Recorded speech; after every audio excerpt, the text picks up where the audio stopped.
My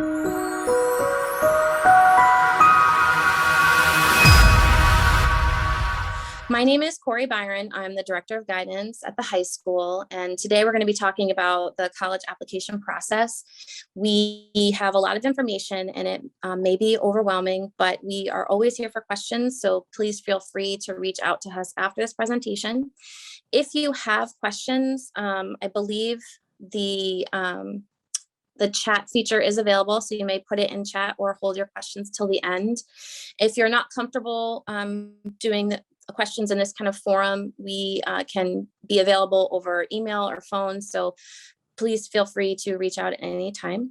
I'm just going to go on and Chris Ann, do you want to introduce yourself? Sure, I'm Chris Ann Merrick. I'm one of the guidance counselors as well as adjustment counselor here at the high school. Hi, I'm Julie O'Neill. I am one of the guidance counselors at the high school. And I'm Janelle Costin. I'm also one of the guidance counselors at the high school. All right, thank you.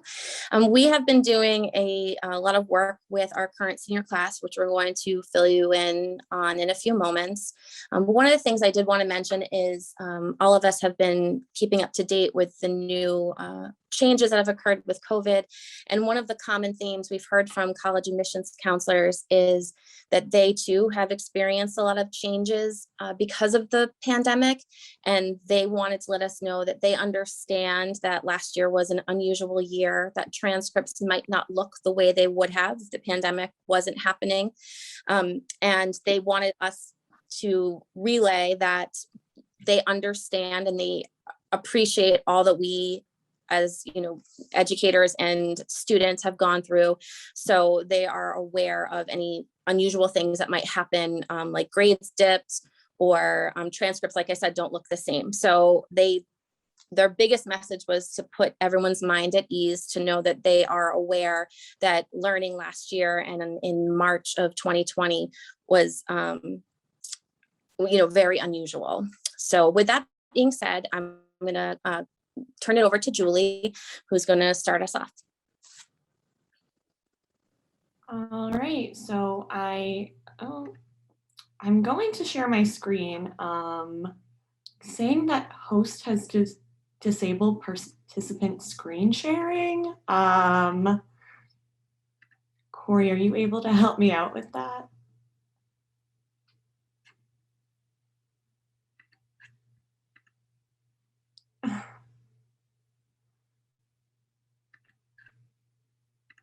Oh, Corey, you're muted. Sorry. Nope, hold on one second. Of course, we're just gonna go with this. What I'm gonna do, Julie, is I'm gonna pause myself for a minute, stop my video, and take care of that. So hold on one second, everyone. Thank you, Corey. Sorry, everyone, again. But the first slide that we are going to be presenting on is about the Google Classroom. Guidance has a Google Classroom set up for the class of 2022. Every student in the Google Classroom is, or in the class of 2022 is a part of the Google Classroom. Counselors post all college application instructions there, college and financial aid information, and important announcements and reminders. So things like important deadlines coming up, SAT tests, everything like that, we try to post on the Google Classroom, as well as scholarship, summer programs, and other enrichment opportunities. Parents are able to be a part of that Google Classroom as well. Once my screen sharing is working, I will be able to share the access code with everyone. You do need to have a Google account in order to be a part of the Google Classroom, but you can join so you can see some of those announcements as well, just in case maybe you're not getting all of that information from your child. There are also videos step-by-step on filling out the Common App and Naviance. So if your student is working on the Common App and maybe they're lost, they have a question, these are things that we go over with them, but maybe they forgot what we said. We do have videos kind of with step-by-step instructions, which are really, really great to refer back to. So those are videos about filling out the Common App and requesting transcripts and letters of rec on Naviance. As well as something that's posted right now that I definitely want to flag up for everyone is that there's going to be a mini college fair in school for students on Thursday, September 23rd. All of the students, we're trying to remind seniors especially about this college fair. We're making announcements about it. But we are definitely trying to get the word out to everyone. So if you want to remind your child as well, there's going to be a lot of schools in the area that will be at the college fair. There's a list online with all of the schools. There's a list on the Google Classroom with all the schools that will be there. And the admissions reps who are at the tables will be the people reading students from Hanover's college applications. So if your child's really interested in a school that's going to be there, I would highly recommend that they go to the college fair and introduce themselves to the admissions rep, maybe say their name, you know, I'm Miss O'Neill, I'm really excited about about your school, about applying to your school. I love your business program or something like that, just so that they know a name and a face for the application. That networking goes a long way. Can I just add one thing, Julie? Yes. If you could encourage your child to absolutely go in there and ask questions on the Google Classroom, are sample questions that the kids can carry with them if they're nervous. We have found that over the years, a lot of kids, they kind of get in their group and they stick near a wall, and they you know, a lot of them don't want to venture out because it can be intimidating. But if you could encourage them to even just go with their friends with the sample questions, that's the best way to find out about a college and to actually meet people who are reviewing their applications. Yeah, definitely. That goes a long way. And maybe if your child asks a couple of questions, then they come home and they're like, oh, I wish I asked this, or I wish I spoke to this admissions rep. Maybe I didn't have time. Also, just emailing admissions at the schools that they're interested in with questions also goes a long way.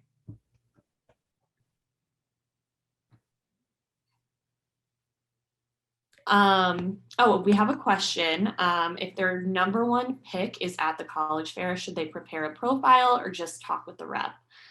I would say just talking with the rep, maybe preparing a few questions that they have, and either writing them down or trying to remember them, just so that they are prepared. They might not get a lot of time with the college rep, but having a couple of questions and just being able to introduce themselves, say their name, and why they're really interested in the school, as well as a couple questions, I think.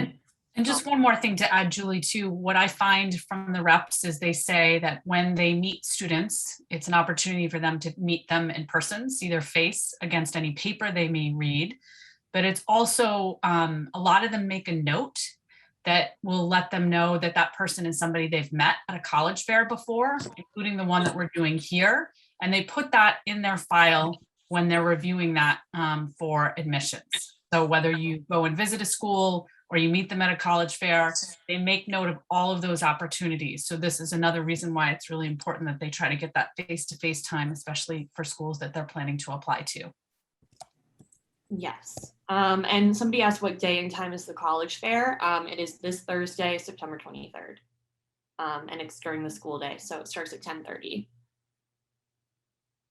And Janelle, I don't know if you added, I think it's important for kids if the college admission reps have cards for the kids to actually get the card so that they can reach out. I don't know if you said that. If you did, I apologize. No, I did not. So it was a good add to that.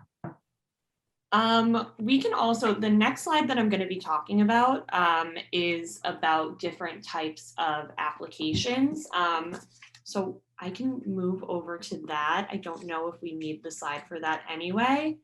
But there are different admissions categories. So that's, if you've heard the terms like early action, early decision, regular decision, those are all different types of admissions types that students can choose. So regular decision is just that. It's when students apply to schools and, oh, I'm the host now.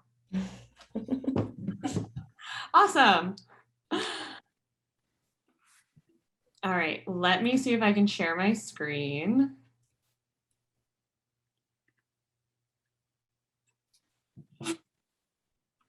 Okay, Oh, that's can everyone see my screen? a beautiful thing.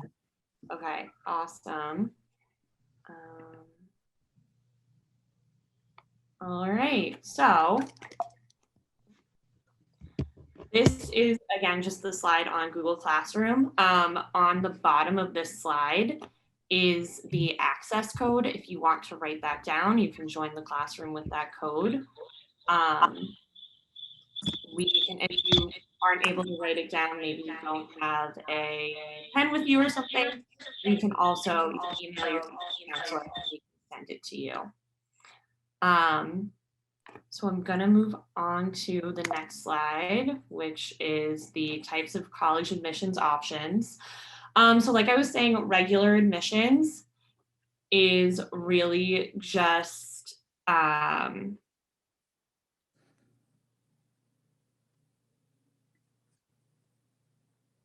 sorry. Like I was saying, regular admissions is really just the different types of admissions options. So regular admission applications are typically due between January and March. Students can apply to as many schools as they want for regular admission, and they hear back in March or April typically. Rolling admissions is a first come, first serve. So applications are accepted during a set time frame, but they're reviewed as they're received. So acceptance letters come out continuously as the school receives applications. They'll be sending out their admissions decisions. If your student is really excited about a school that's rolling admissions, I'd say try to apply sooner rather than later because there's only so many seats that they can offer for admissions. Open admissions is really just any student who applies and meets the requirements will get in. So this is pretty typical of community colleges and schools that will admit everybody just based on what they are, what they're offering. And then early action and early decision, I think, are two that can easily get confused. So early action is really just applying to a school early. This is, for the most part, what a lot of students at Hanover, we're seeing more and more students apply early every year. So it's definitely a pretty popular choice at Hanover. Typically, admissions deadlines are between November 1st and December 15th for early action. Some schools, especially the southern schools, might have a deadline as early as October 15th. The great thing about early action is that when you apply early, you usually hear back early, sometimes even before like the holiday break in December or in January. You could also be deferred to the regular decision pool. So if your student applies, maybe the school wants to see a little bit more, term 1, term 2 grades before they make admissions decision. Your student could be deferred to regular admissions and the school can see a little bit more from them and view them against the students applying in the regular admissions pool. And lastly, early decision, again, similar to early action with deadlines usually falling between November 1st and December 1st. But early decision is binding, which means that if your child gets into a school that they applied to early decision, they are saying that they will go there. They will withdraw any other applications that they may have submitted. So early decision is great if your child is really, really sure this is the school they want to go to. It's the ideal college for them, but you want to make sure that they're financially prepared to handle the cost and that you're financially prepared to handle the cost if your child gets in on an early decision application. So those are all the application types. I'm going to turn it over to senior workshops. Okay, that would be me. So I'm Janelle Cost. I'm one of the guidance counselors, and I want to talk a little bit about our senior workshops that we are currently started in the last week or two. So some of your students may have come home, talked about getting together with their guidance counselor in a small group. It's about 7 to 10 students that we're meeting with. And what we're reviewing during those sessions are things like the common application. And we're also looking at how do you process your transcript? How do you request your letters of recommendation? Maybe some best practices for any essays you might be the students are writing in their English classes. And then what do they do about their standardized testing and the policies, and how do you send your scores? So we're going through all of that, and that's inclusive in the college application process. It is sort of a hands-on workshop. So the idea of it is students are working with us one-on-one at times. They're also working as a group and asking questions to both their peers as well as their guidance counselor that they're meeting with. And they're also talking about, their essay topics they may have been thinking about, and is this a good topic to consider? We are sending those invites out to the students through email. So they should receive them initially as an invite, and then they get reminders the day of or the day before to attend. Some students still are waiting to attend those sessions. So if you have not heard about them, they will be coming up for all students. If your student has talked about it, it's a good opportunity to maybe have a discussion about what we reviewed during our session. They are more than welcome to reach out to us after our senior workshops and meet with us one-on-one, or just ask questions through email if that's easier. So the next part of what we're going to talk about is the common application, and I believe Mrs. Byron is going to discuss that. Hi, everybody. Thank you for, can everybody see me? Thank you for being patient with the technical difficulties. What I'm going to be talking about right now is going through the common application and giving you guys basically the overview of what we did for our students in senior workshop. So the common application is one application that you can apply to nearly 900 colleges if you chose to do so with one application. It makes the college application process a lot easier than having to fill out individual applications for schools. There are some colleges that do not take the common application, and in that instance, students should go to the university's website and get directions there on how to apply. Oftentimes it's directly on their website. As you can see on the dashboard, we already have a couple of colleges listed, but if there's a college that you would like to add, or you want to know if they in fact take the common application, you go ahead and click college search, and then you just type in the name of a college and the list will pop up. And on the side, you'll see a plus sign.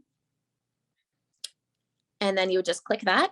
And when you go back to the dashboard, you'll see that the college has been listed. This dashboard will tell you a few things.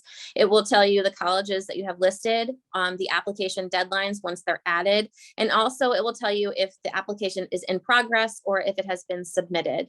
You can also, if you add a college and decide not to apply, all you have to do is click the X and the college will disappear, and you will no longer have it on your list. The first tab we're going to talk about is the Common App tab, and I'm going to do a quick overview because we could spend a really long time getting into all of the details in the Common App. The section I'm going to talk about today, it will be the education section. You'll see on the side where it says profile and family, those we have instructed kids to sit down with their parents at home to fill out.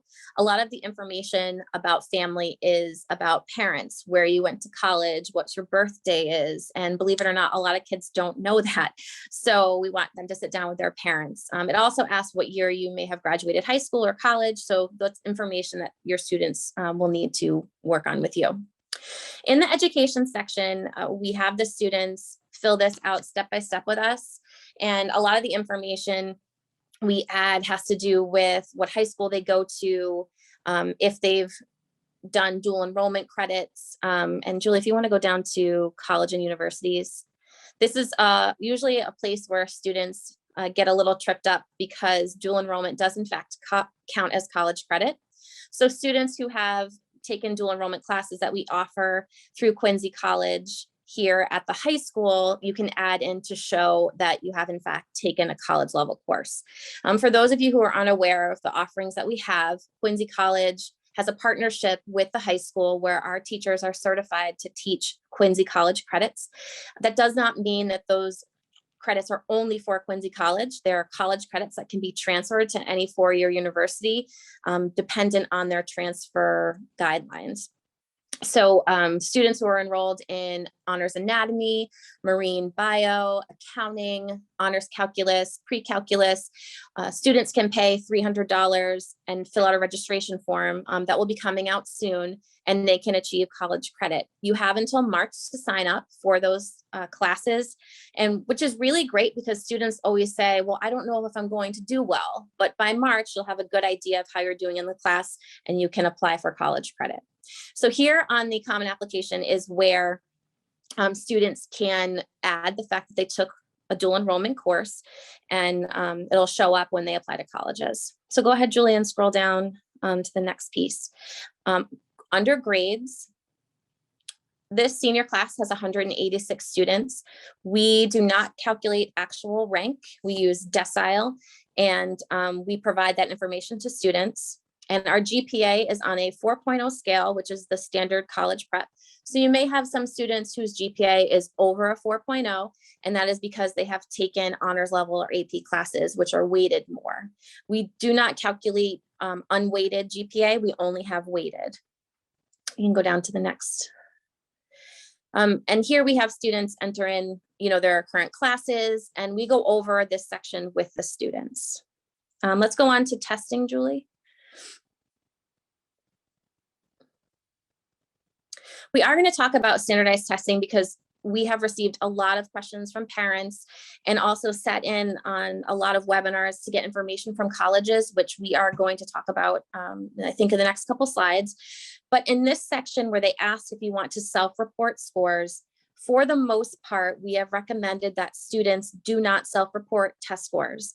As we're going to talk about, many schools have gone test optional. And if you report your scores on the Common Application, this tab, the Common App tab, goes to all of the colleges. So any information, Julie, can you scroll up for 1 second, that you put in this Common App tab, this goes to every single college. So there's no college specific questions. So any information you put here, all the colleges will see. So we typically advise students to go test optional, or not test optional, I'm sorry, not to self-report scores. If in fact, they want to send scores, we have a meeting with them to discuss whether or not they should based on the college's requirements. You can go down to activities.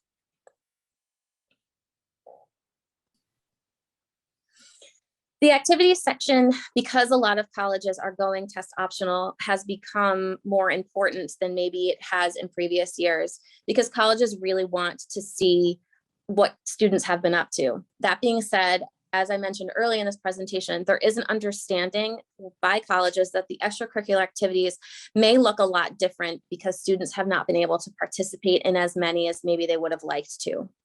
The important part about the activities is you have to list your top 10, meaning that the 10 that are most important to you. One of the biggest mistakes that college admissions reps say that students make in their application is that when they list their activities, and let's say they're a tennis player, they list that they've played tennis, that they've coached a tennis camp, that they, work at a tennis shop, and then they write their essay about tennis, and then they get a letter of recommendation about tennis. So the only thing that the college rep is learning about them is tennis.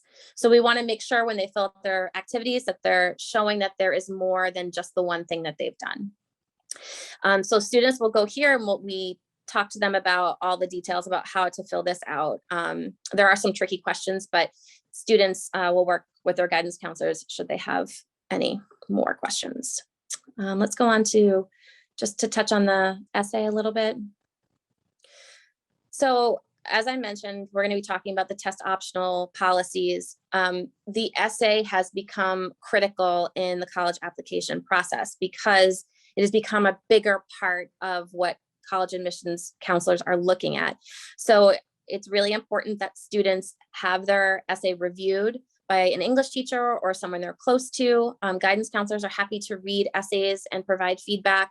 So the more eyes that are able to see it is a good idea, with the understanding that students may not want to share with their parents. It is a college essay that is personal, so students, it is common for them not to want to share with their parents, so please don't be offended if they want to keep it to themselves, but they should have someone review it for, content and for grammar. In this section, they will select the prompt that the question that they're answering, and if we scroll down, you'll see where they can either copy and paste it, or they can load it in from Google Drive. It's important to note that it only will accept 650 words. So students really have to maintain that word count. Otherwise, it will chop off the bottom and cut their essay off. So that's important to pay attention to as well. In the additional information section, this is an excellent opportunity for students to elaborate on things that have happened to them. There's a new question, unfortunately, about how COVID has impacted them. What colleges don't necessarily want to see is, my hybrid learning, I really didn't like it.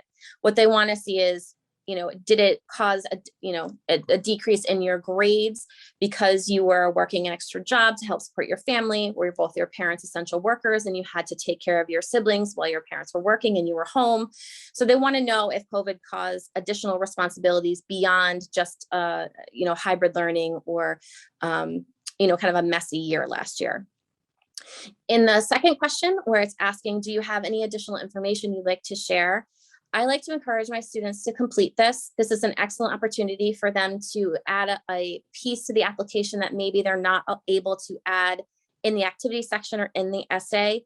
So for example, if a student participated in an activity that they would like to elaborate on, like they really got involved in, maybe they started a club, maybe they, spent hours, beyond what they needed for community service. So they can elaborate here in the additional information. In addition, you can also Google Drive load in an activities resume if you have more than the 10 activities. Some students in this case have put information about being on a 504 or an IEP and disclose their disability in this section if they wanted to. That is, of course, parent choice and student choice. So this is just an opportunity to elaborate on a piece of the application that maybe you haven't had a chance to in the rest of the application. Going up, you'll see the top tab says Common App. The next step is to click on the My Colleges tab. Now in the My Colleges tab, these are where you will see college specific questions. So if we start by clicking on the first college, Penn State, you're going to see there will be questions on the side. This is where colleges require students to declare a major. They want to know, do you want to live here? Do you want to commute? Are you interested in financial aid or merit scholarships? There are oftentimes additional writing pieces that they have to do, like essays. So this is something that has to be done for each college. If we scroll up, Julie, you'll see under here where it says review and submit. You have to go in there to submit for each college. So you would go to Penn State, answer the questions, and complete the Common App tab. And you'll see green check marks next to everything once it's complete.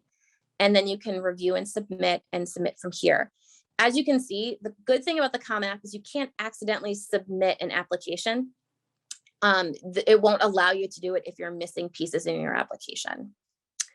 The last thing is under recommenders and FERPA. If we click that, students, and they've been doing this in their senior workshops, are required to fill out the FERPA. The FERPA is basically an agreement that says that the school can send transcripts and recommendations and documents to colleges. And without this signature, we're not able to send anything. All transcripts and letters of recommendation are sent electronically through Naviance, which we will show you how to do in a few moments. When we get to this question, release authorization, we have been advising students to click, I waive my right to read my letters of recommendation. The reason why we do that is because we like students to send recommendations that haven't been read, because it allows college representatives to know that there is more like stock in what people are saying. So think of it this way. If I asked you to write me a letter and I told you I was going to read it once you wrote it, then it might change what you say, and college admissions rep know that.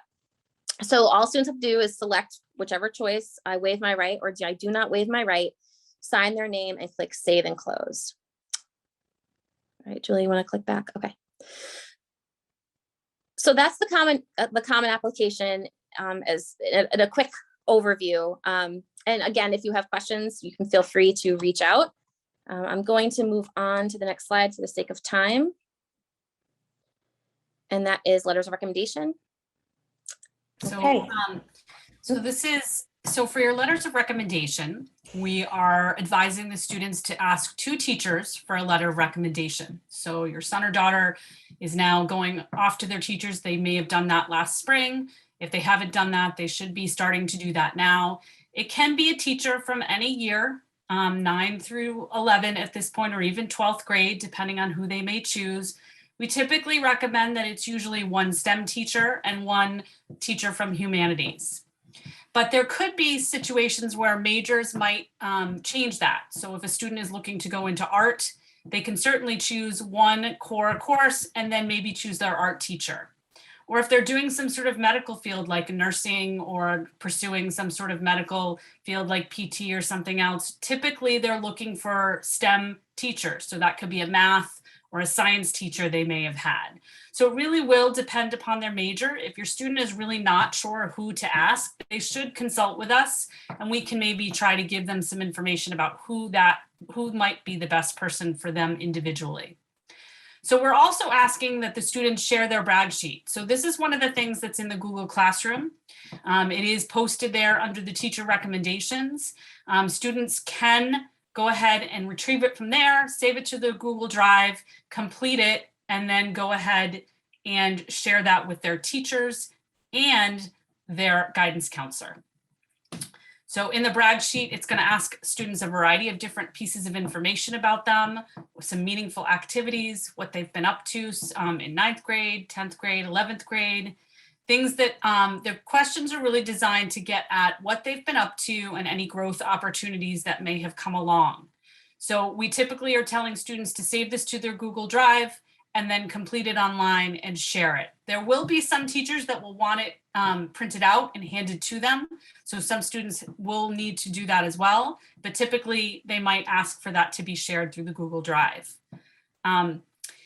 If your student hasn't asked a teacher in person yet, they should do that before they go ahead and decide to enter something into Naviance. The first step is to ask them in person, get confirmation. If for some reason they can't get the teacher in person, maybe they don't have them or don't have access to it, under the circumstances of COVID, we have said it's okay to send an email. Normally we like them to ask in person first if they can do that, but we understand that that may not be possible.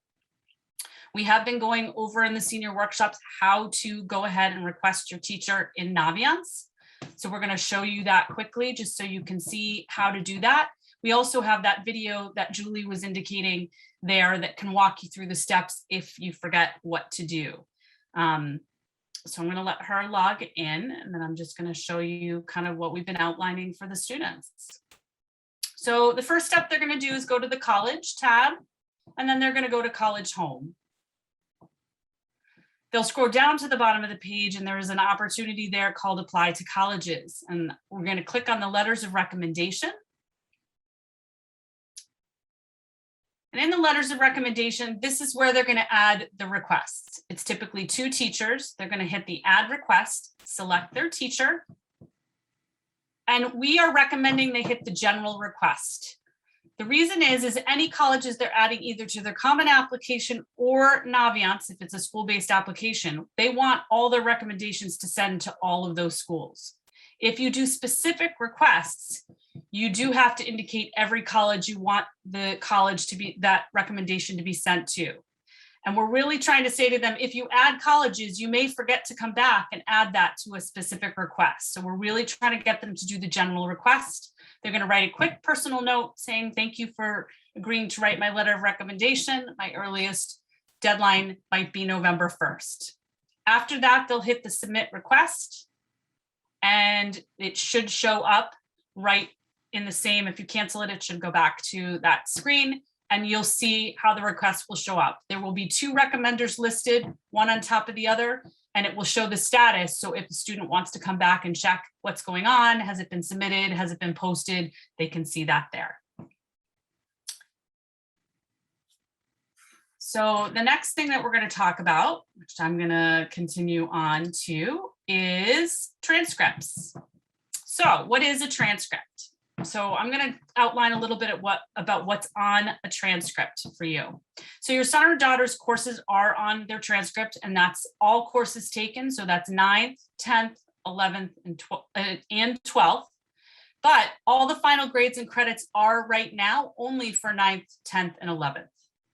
They also have their GPA and their rank percentile listed on their transcript. That transcript is considered official when we send it off, and all that information is included on there. We were walking the students through how to request their transcript through Naviance for the majority of their colleges. And I'm going to show you how to do that through Naviance as well, so that you guys can see a quick overview about how to do that. All right.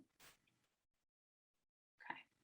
Again, we're going to go back to that college tab, and we're going to go to college home and scroll down towards the bottom. And there's 2 ways you can request your transcripts. We're going to do it through the Manage Your Transcripts. And right there on the far right, there's a plus sign with a red plus sign. You're going to click on that, and then you're going to do College Application Transcript. So when the students are requesting their transcripts, it's really important that they're always putting the initial transcript, not a mid-year, not a final. We automatically send those mid-year and final transcripts. The students do not have to request it. They only have to request their initial transcript. They're going to skip the additional materials because we don't include any unofficial SAT or ACT scores. If they do require it, they're going to want them to be coming from either SAT in terms of the College Board or the ACT organization, and it has to be done on their website. So you're going to skip that area. And then where are you sending your transcripts? If you click on the bar, it will show up any colleges that are on the Colleges I'm Applying To list. And those come over from the Common Application. So you're going to click all of them if you want all transcripts to be sent at that point. You're going to click Done, and they will populate in the box for you. After that, they're going to hit Request and Finish.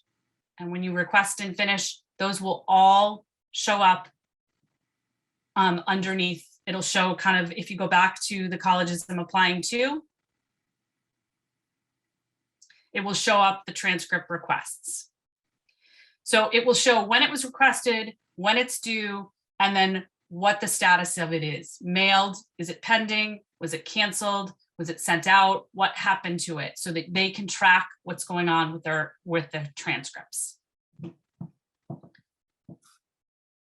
Okay, so we're going to move on to standardized test scores. And I believe that is Julie. That is me. So standardized test scores, like Corey said earlier, due to COVID-19, a lot of students weren't able to participate in standardized testing, and many colleges adjusted their admissions requirements last year. And a lot of those colleges have maintained that adjustment, meaning that a lot of schools are becoming test optional schools. This means that your child does not have to send test scores, but they should send their test scores if they do have good SAT or ACT scores. It is kind of like a positive part of their application, but it's not going to count against them if they don't send their test scores. That's where the other things like their outside activities, their essay, letter of rec, those sort of things kind of come in, and colleges look at that and weigh those more heavily than the test scores.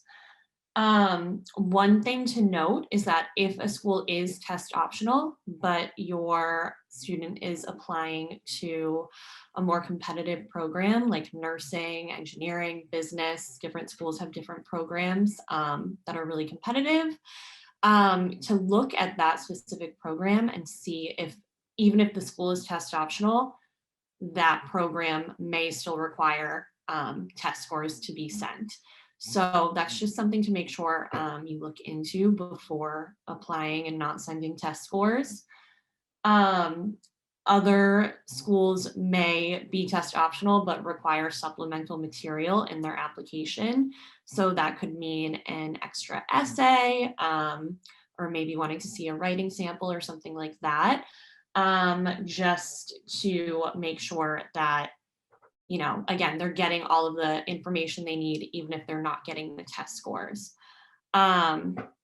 Hanover does not submit SAT or ACT scores to colleges. Those have to come directly from either collegeboard.org or act.org and be sent from those sites directly to the schools that your student is applying to.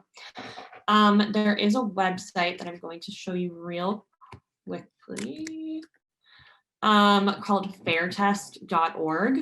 So this website, fairtest.org, has a database of pretty much all of the test optional schools in the country. So if you look at the searchable database of schools, you can see what schools are test optional. Again, some of them may have some caveats. It may be that different programs do still require test scores, or there are additional materials that they need to see if your student isn't sending their test scores.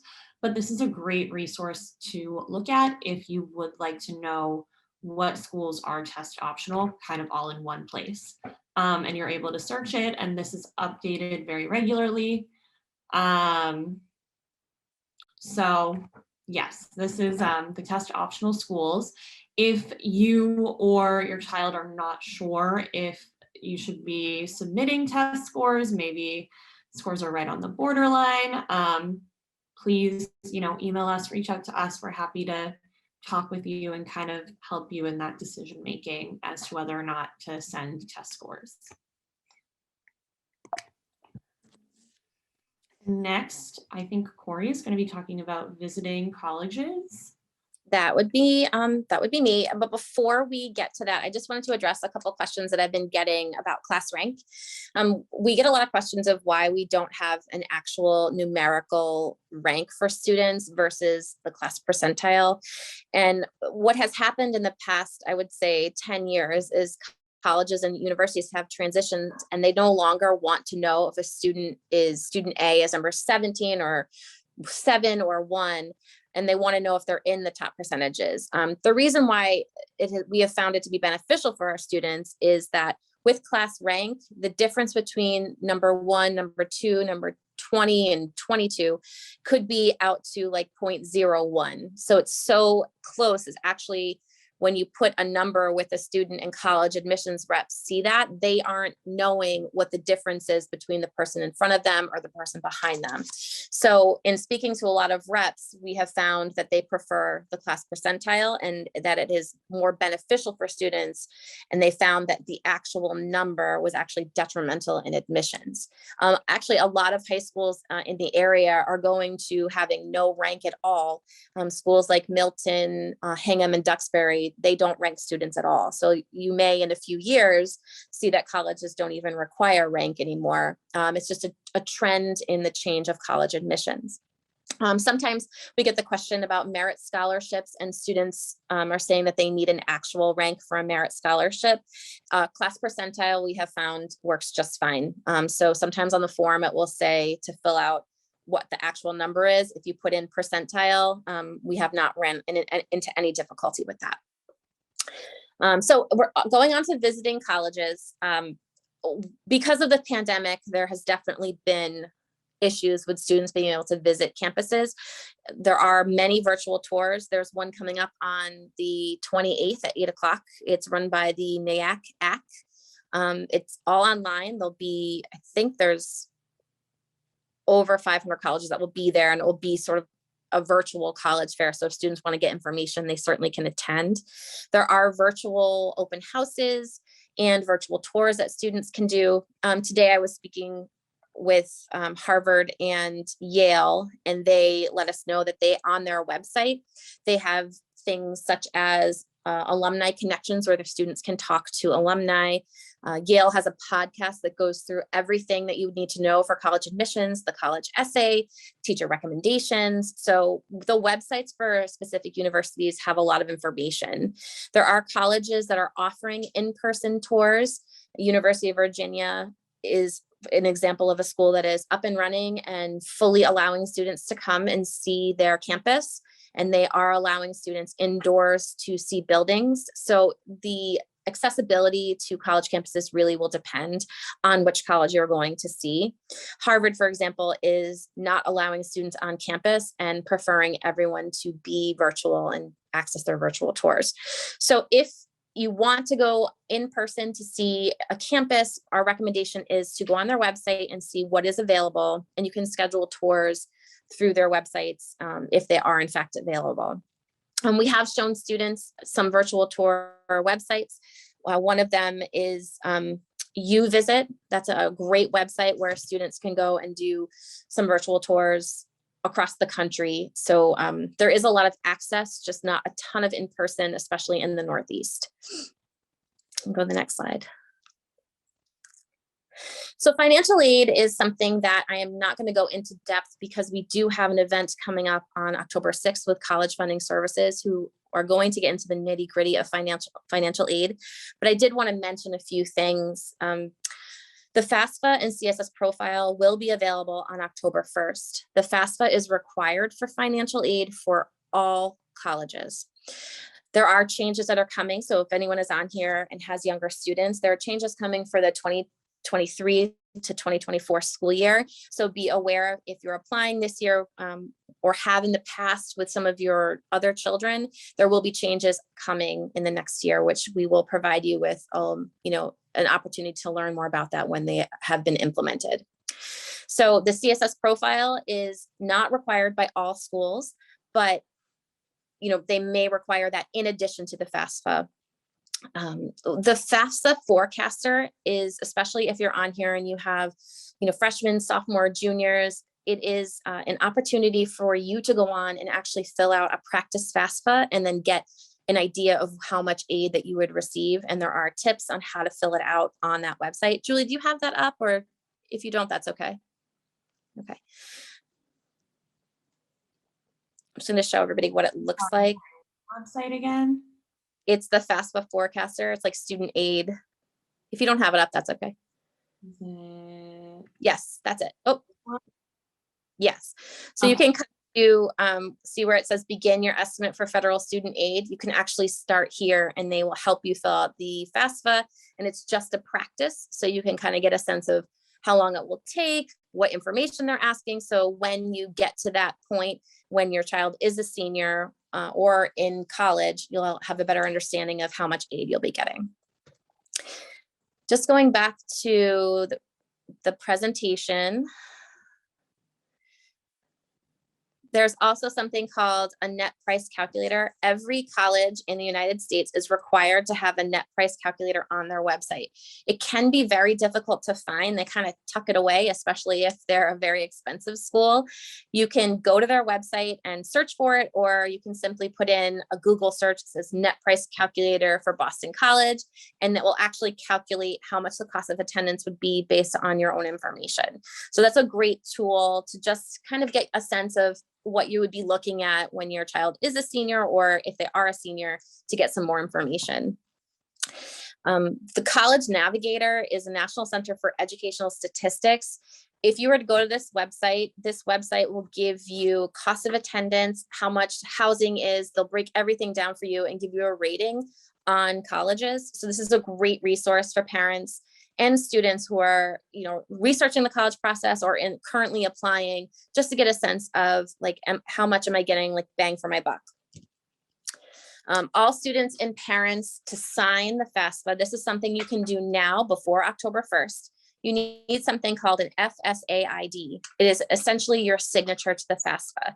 FAFSA is online and does not have the capability to sign with your hand yet, so that you have to create an ID that you will sign your FAFSA and put it in a safe place, because this is something that your child and you will need for all 4 years or however long that they will be in college.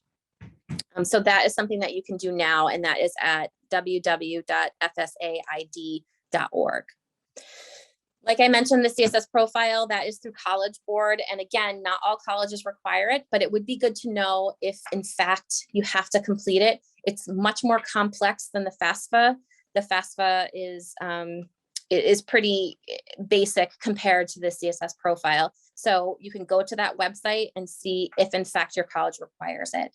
And again, I'm just barely touching the surface on financial aid. So if you are interested in learning more about it, college funding services, we could go to the next slide, Julie. Will be October 6th at 6:30 p.m. That again will be a webinar, which we will be sending out the Zoom and webinar login information. Next week on the 28th, we're having the college essay by Prompt. Prompt is a company of Harvard graduates who studied the college essay and are going to be providing information on best tips on how to write the essay. It should be a quick webinar. It's about half an hour. And then there is one that I can be sending out later that is at 8 o'clock that same evening, that isn't sponsored by us, but is run by Prompt, that is actually going to be going over a college essay and kind of dissecting it so you can see what has been beneficial and what hasn't in that particular essay. On October 12th at 6:30 p.m., College Planning by Vested Academics will be doing a presentation and providing tips on their experiences as previous college admission representatives. So we hope that all of you guys attend, and if you have any questions, we're happy to answer them now. I'll just check is there any in the Q&A? I think there might've been one we didn't get to. Okay, so one of the questions is, why would you do regular admissions versus rolling admissions? Do you guys want me to take that, or anybody? I can just take it. So most colleges don't necessarily have both regular admission and rolling admission. Rolling admission is sort of like a first come, first serve basis. If it does have both, which I think is relatively rare, our suggestion would be just get your application in as soon as you can. And then, that way the college can review it as soon as possible. Is there any other questions that anybody has? Julie, will you exit or stop sharing so we can see everybody?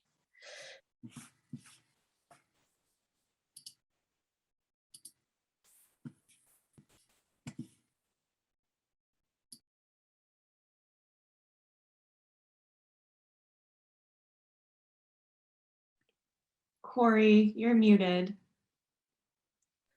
Oh, sorry about that. There's a question I see on there about unweighted and weighted. So in Aspen, it may say both, but on the transcript, there is only one that is distributed. We do that because with the AP classes and the honors classes, we want to make sure that everyone has received that extra credit for taking those courses.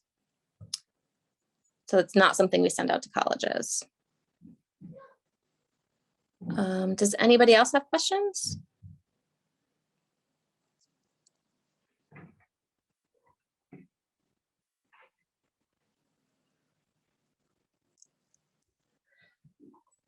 Okay, so the correct GPA would be the one that says weighted. I unfortunately don't have Aspen in front of me, so that might be a question that you would have to check with your guidance counselor.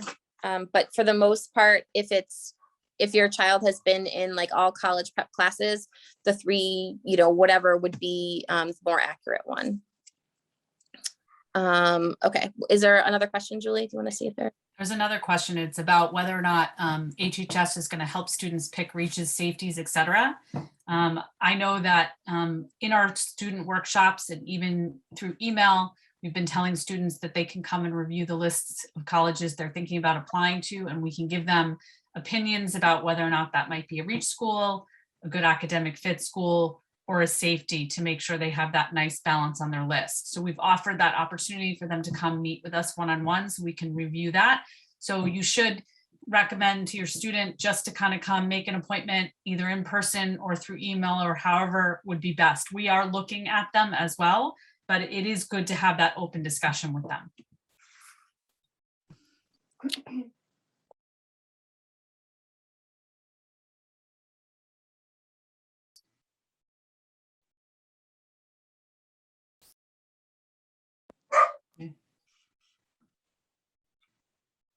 So there's some more questions coming in. One is about self-reporting SATs. And can we talk about that a little bit more of why or why not? Want me to take it, or would anybody else like to take it? So in my opinion, the why not or would be if it's on the common application and there's a particular college that is not requiring the scores. If they put it on their common application, any school that they apply to using the common app will see those scores. So unless it's enhancing their application, the scores are above the expectations or averages for all of their colleges, then holding back to self-report their scores and only sending it to the colleges where they feel it would be a benefit or an enhancement would be the reason why not to self-report. I just have a question about the activities section. Julie, could you open that back up for me so I can, if you can share your screen again? There were some questions which I think would be or valid about what happens if I don't have enough activities and how exactly do I fill that out? So if we could get back to that. So if we don't have enough activities, like I mentioned earlier, that's okay, especially in this unprecedented time. There's going to be many students who don't have a lot to add. You know, what you can say is in that additional information near the writing section, I would suggest writing a little blurb on, you know, I would have liked to have been working and continued my job that I started, but I was unable to do so due to COVID, or, you know, all the activities at my high school during the year of 2020 to 2021 were canceled due to COVID. So in that additional information section, that's where I would put an explanation why, if you're concerned about not having enough activities. If we go back to the activities section, scroll up.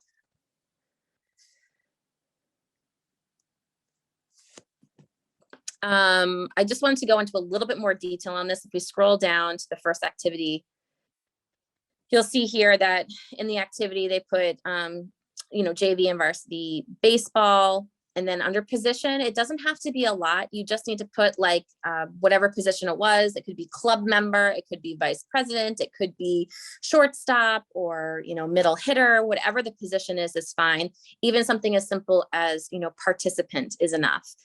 Under organization name, you can always put just Hanover High School if that's where it's from. And then under where it says, please describe your activity, this is very, very simple. It's very bulleted items. So you can put participated in weekly practices and games. That's it. Or it could be attended meetings once a week with the club. It's a bulleted item, so it does not have to be a full sentence. It's more, as you can see, it's 150 characters. So it's similar to like a tweet on Twitter. So you just want to make sure it's like a quick little blurb. As we go down, you're going to see where it says hours per week and hours spent. And I'm sorry I didn't mention this before. Under this section, another big faux pas that happens in college, the college admissions counselors have told us, is where it says hours spent per week and hours spent per year. If you're saying that you work 40 hours a week and you play baseball 40 hours a week, and you are doing student council 40 hours a week, there's just not that many hours in the week. So you want to make sure that you're putting the most accurate hours down as you can. Now, there's no hour police or anybody that's going to monitor that and say you didn't do that. However, college reps do look at hours spent, and if it doesn't add up, it is a red flag on an application. Is there any other questions? Julie, you can exit out if you want. I saw a question about early action versus early decision. Really the big difference between early action and early decision. Early action is just applying early. You can apply to as many schools as you want. Usually the deadlines are like November 1st to December 1st. But when you apply to these schools, there's nothing binding you to say that you have to go to this school when you apply. You just have as many options as you like, and you just find out a little bit earlier than regular decision whether or not you got in. early decision is binding. So really the only circumstance that I would recommend a student apply early decision is if they love the school, they know that this is the right fit for them. They're really, really excited about the school. It has the programs, the social life, everything that they're looking for. And financially, they are able to afford that school, regardless of what the financial aid package they get is, because early decision is binding. You and your child sign something saying that if you are accepted to that school through early decision, you are going to go there, and that's the final decision, regardless of anything else that any other schools that you get admitted to, any other financial aid packages you get. If you get into the school that you're applying to early decision, you are signing a contract saying that you will go there. I'm just going to add to that, Julie, in one of the discussions I had this week, and I am blanking on the name of the college, but a lot of the questions we get from parents is, well, is it easier to get into if I do early decision? Like, is the percentages greater? And the answer to that is typically no, but it does depend on the college. I think the name is escaping me, but one of the colleges, their incoming class, 30% of students that were enrolling were, early decision, applicants. So, their percentages, it does vary. So what I would suggest that you do if you're considering early decision, then I would have a conversation with your guidance counselor and we can give you more specifics. One of the questions is, this process is long and involved. Will you guys help us through the whole thing? The good news is it's not as long and daunting and horrifying as it seems, but we will absolutely help you every step of the way. Certainly reach out by phone call if you want to set up a meeting with your student's guidance counselor, or send an email. Absolutely feel free to do that so we can help you navigate this. One other question I saw in there was about how do you get a copy of your transcripts that the colleges will see, because they can't do that in Aspen. And then how do they know a decile for their particular child? So in terms of a copy of the transcript, you can request an unofficial copy that we can provide to you if you want to take a peek at that to see what classes are on there, grades that are on there, credits, and also the decile rank. But if you're just looking for the rank and that's the reason to get it, you can email your child's guidance counselor and we can provide that information, the cumulative GPA and the decile rank, to you that way, or the student can email us, whichever you would prefer.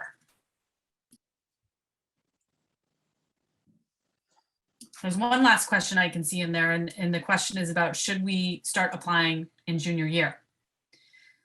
Corey, I don't remember if they don't allow that until the end of the junior year or if that is just open now. I know that there was some changes to that.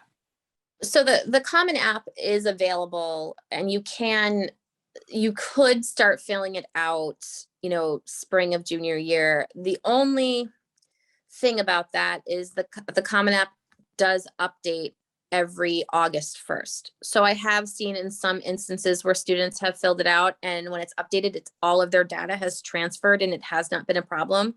But I have also seen students fully fill out the application and it updates and everything is gone.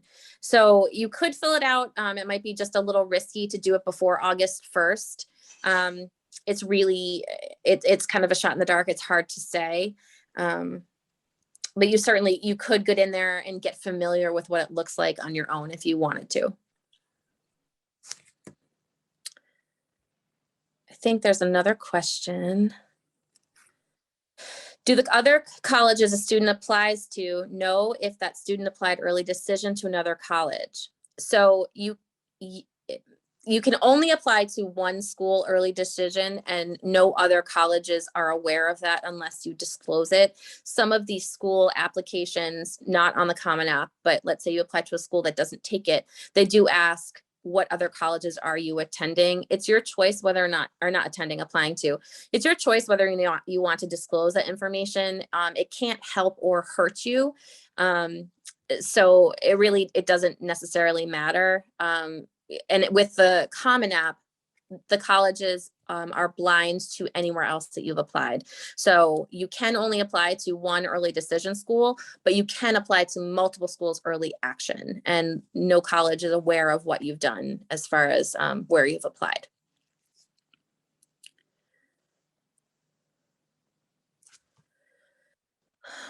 Okay, I'm not seeing any other questions. So all of us are available via email. Our email addresses are on the Hanover Schools website.